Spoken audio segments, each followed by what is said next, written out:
We chase comfort, yet something in us still feels unfinished. Long ago, a prince lived inside beauty, like a golden cage.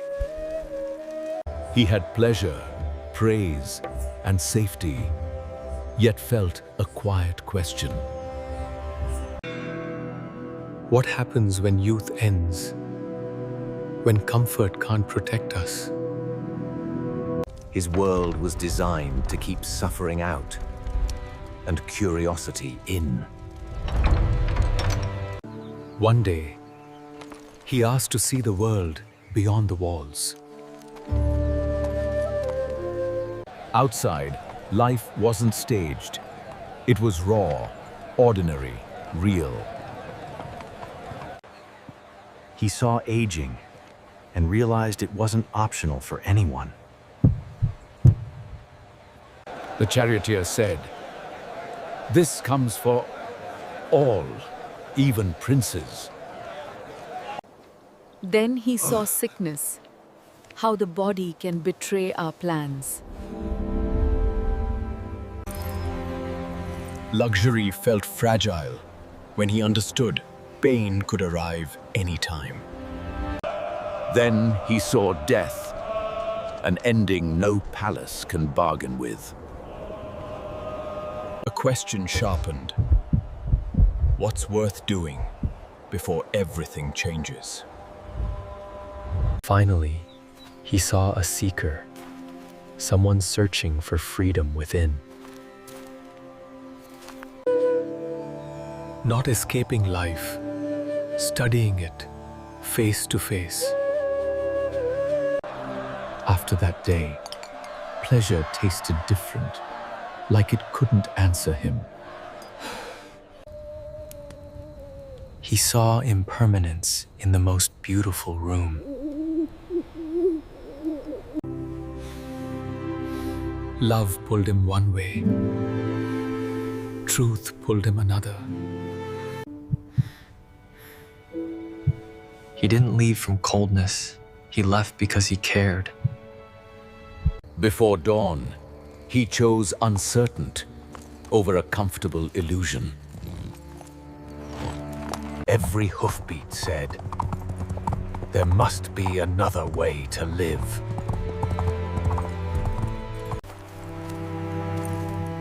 He didn't hate the palace. He refused to be owned by it. He put down symbols of status so he could study suffering directly.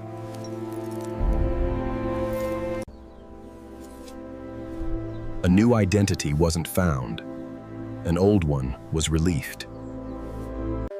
He thanked his companion and stepped into the unknown alone. He became a student of the mind with no map. He trained with teachers, learning deep concentration and calm. Stillness brought clarity, but not the final answer he sought. He mastered methods, yet saw liberation needed something more. So he kept walking toward the hardest experiment, himself. He tried extremes, starving the body to conquer desire. But pain didn't make wisdom. It only made him weaker. He noticed suffering added isn't the end of suffering. At the edge of death, a clear insight finally broke through. He remembered a simple peace, without forcing, without harm. He chose the middle way, neither indulgence nor self-torture. Nourishment returned, not as weakness, but as clarity. Some thought he had failed. He quietly continued alone. He sat down with a vow. I won't rise until I understand. Not magic, just a mind turning toward truth with full courage. He looked inward, where fear and craving hide their roots. When the mind steadies, the storm gets louder. Before it fades, thoughts. He observed them like clouds. He grounded himself in reality. Let truth be my witness. When grasping stops, the world feels quieter, almost intimate. He examined experience, memory, intention, and consequence. Karma means actions, and the results they naturally shape. Cause and effect isn't fate. Change one link, change the chain. He saw suffering as a pattern, and patterns can end. He named it plainly: suffering, its cause, its end, and the path. With dawn, grasping loosened, and the mind awakened. Not a miracle show, just deep understanding made stable. He didn't escape life. He met life without clinging. From then on, he was called Buddha, the awakened one. But awakening raised a new question. Should he teach? What if no one understands? What if words only confuse? Then compassion answered, try. Even one person helped matters. He walked for days, carrying no weapon but attention.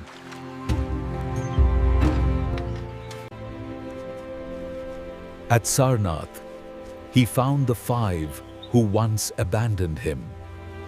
They planned to ignore him until something in his presence stopped them.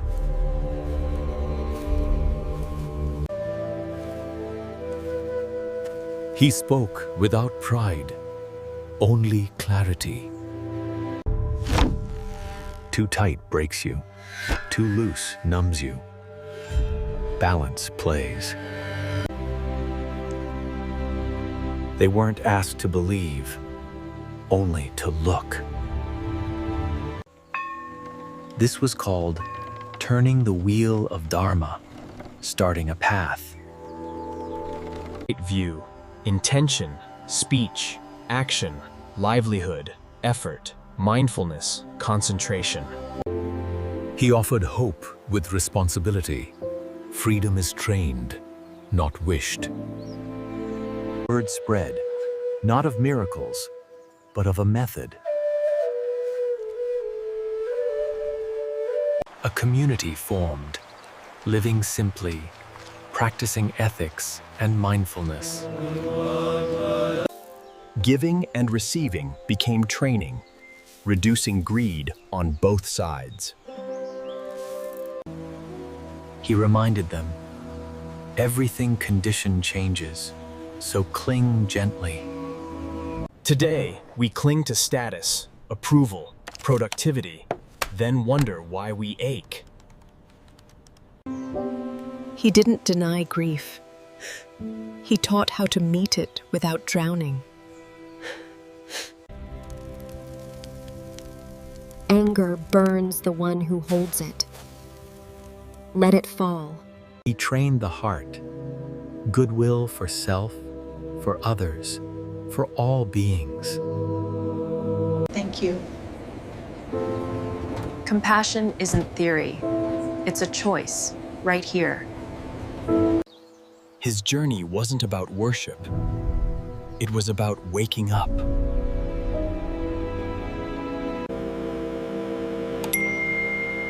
Even now, the same questions return in new costumes.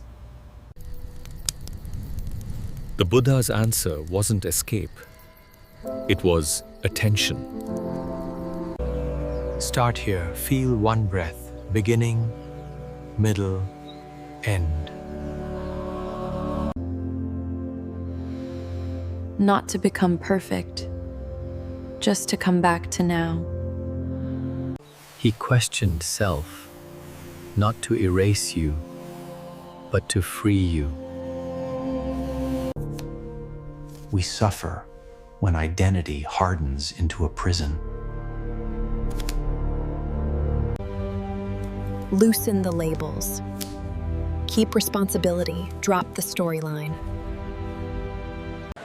Right speech, truthful, kind, timely, like medicine. Pause. Breathe. Choose words that reduce harm. The mind clears when it stops being constantly stirred. Thoughts are events, not commands. Suffering depends on conditions. Change conditions, change suffering.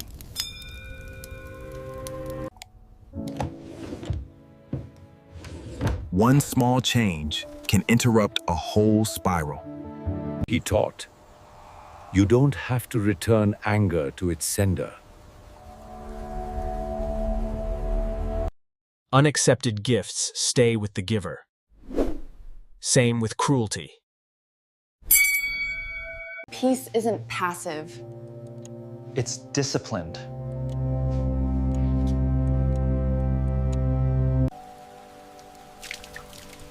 Practice isn't only for sunny days. You can practice in traffic. Soften, notice, return. Great effort is steady, like walking a long road.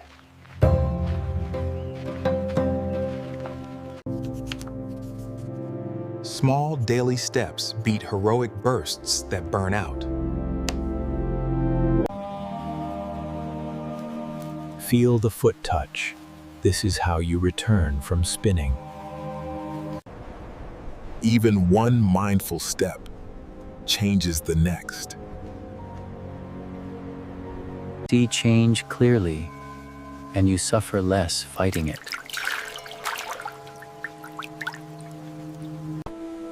Nothing stays. That's not a threat, it's a teacher. He didn't sell heaven. He taught how to face loss. Letting go isn't despair. It's compassion without wisdom burns out. Wisdom without compassion turns cold. The middle way applies to kindness too. Care, but don't collapse. All are welcome, for suffering knows no boundaries. His message crossed status. Suffering doesn't ask your rank. 2,000 years later, the practice still fits the human mind. He aged too. Awakening didn't remove change. It changed his relationship to it. He taught, caring for the sick is caring for the path. Sometimes the most Buddhist act is simply staying. He wasn't pessimistic.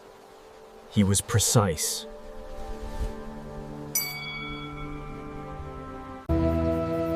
The teaching is a guide, not a badge. Less performance, more practice.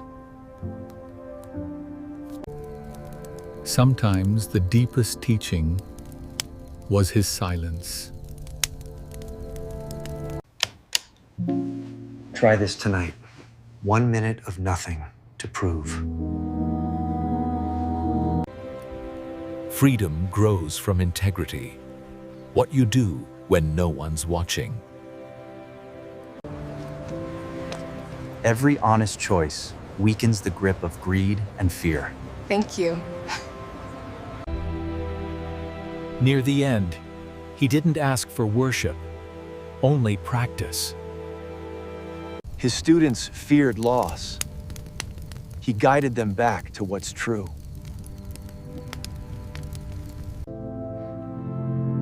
We can grieve and still let go. No one can walk for you, but many can light your way.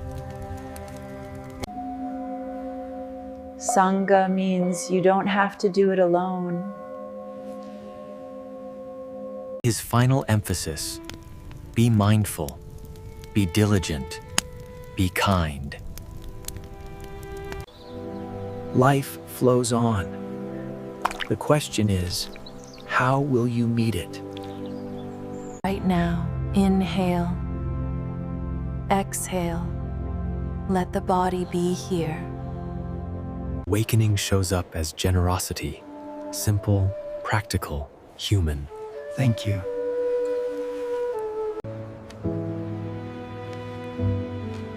You don't need a monastery to practice compassion. Craving promises relief, but multiplies thirst. Try this. Notice the urge. Don't obey it instantly. Most life is neutral. That's where freedom quietly grows. Boredom can become meditation if you stop fighting the moment.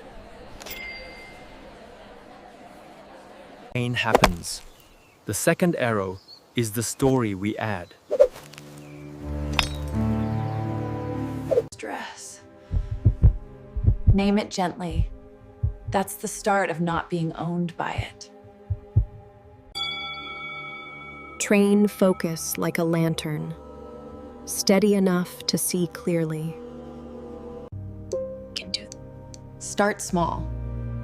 Consistency is more spiritual than intensity. His path wasn't grim. It made the heart lighter. Awareness doesn't erase joy. It makes joy less desperate.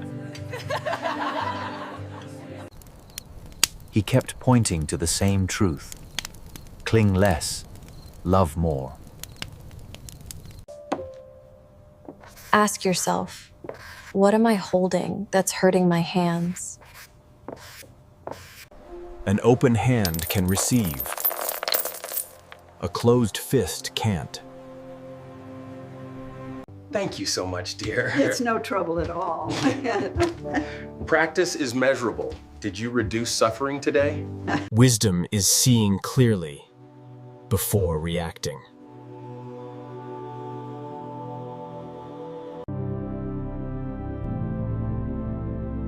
A tiny pause can prevent a lifetime of regret. Peace is not a place. It's a skill you carry. You can carry that skill through any street. Enlightenment isn't separate from chores if you're awake.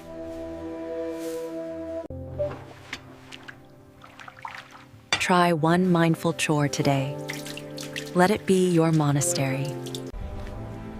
His life proved a human can transform suffering into understanding. The legacy isn't the tree. It's the training.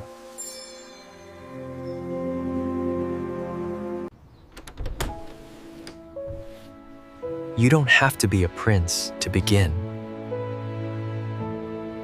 Same mind, same training, same chance to wake up. aging, sickness, death, and a path that meets them with wisdom. If you remember nothing else, be aware, be kind, be steady. He was a human teacher, pointing beyond himself. Don't just watch. Try one practice right after this.